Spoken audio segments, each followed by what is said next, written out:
এই যে কাবা শরীফ গোটা জাহানের বাদশার ঘর। আর এই যে রানা, আর রানার সাথে আরও অনেক হাজি, সাথে আমি আছি। এই যে আমাদের ইয়াসিন ভাই আছে।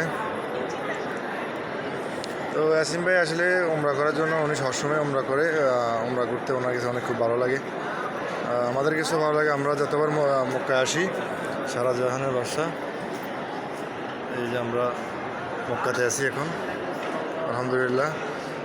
যতবার আমরা করতে চাই, মানে মন চায় এই আল্লাহর কাবা শরীফের এরিয়াতে আমরা থাকতে। দেখ আলহামদুলিল্লাহ। তো ইয়াসিন ভাইও আছে, ইয়াসিন ভাইকে জাযাকাল্লাহ খাইর। يا رسول الله يا حبيب الله اللهم صل على محمد وعلى آل محمد كما صليت على إبراهيم وعلى آل إبراهيم إنك حميد مجيد اللهم صل وسلم على نبينا وعلى محمد كما صليت على إبراهيم